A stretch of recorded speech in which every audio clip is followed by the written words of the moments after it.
Operation સિંદૂર દ્વારા ભારતીય સેનાએ પાકિસ્તાનને જડબાતોડ જવાબ આપ્યો છે। ભારતીય સેનાના પરાક્રમને બિરદાવવા ધાંગધ્રા શહેરમાં વિવિધ વેપારી એસોસિએશન, વિવિધ સંસ્થા અને નગરપાલિકા પ્રમુખ દ્વારા ત્રિરંગા યાત્રાનું આયોજન કરવામાં આવ્યું હતું, જેમાં ધાંગધ્રા શહેર વિસ્તારના લોકો મોટી સંખ્યામાં જોડાયા હતા।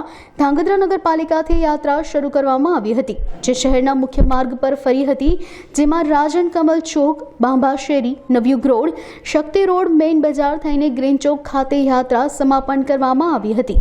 આ યાત્રામાં નગરપાલિકા પ્રમુખ, સાધુ સંતો તેમજ વિવિધ સમાજ સંસ્થાના આગેવાનો, વેપારીઓ, માજી સૈનિકો સહિત લોકો મોટી સંખ્યામાં જોડાયા હતા। દેશની રાષ્ટ્રીય એકતા દર્શાવવા તેમજ ભારતીય સેનાને અભિનંદન પાઠવવા તિરંગા યાત્રામાં મોટી સંખ્યામાં લોકો જોડાયા હતા અને સેના તેમજ સરકારના કામને બિરદાવ્યું હતું। 22મી એપ્રિલની ઓપરેશન સિંદૂરની સફળતા બાદ અને પાકિસ્તાનને કરારો જવાબ આપ્યા બાદ in the owner of Indian army ભારતના વિવિધ શહેરોમાં આજે 22 મેના દિવસે તિરંગા યાત્રાનું આયોજન કરવામાં આવ્યું છે।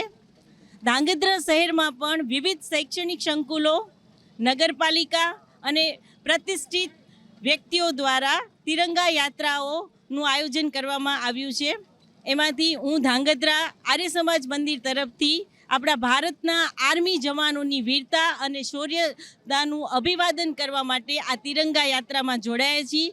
જય હિન્દ, જય ભારત, જય જય ગરવી ગુજરાત। ધાંગધ્રા શહેરમાં તમામ વેપારી સંગઠનો, NGO, ગામના તમામ નાગરિકો, વેપારીઓ, પત્રકાર મિત્રો, તમામ સમાજના હિન્દુઓએ, મુસ્લિમોએ, કોઈ પણ આગેવાન બધા જ આ તિરંગા યાત્રામાં હાજર રહ્યા હતા।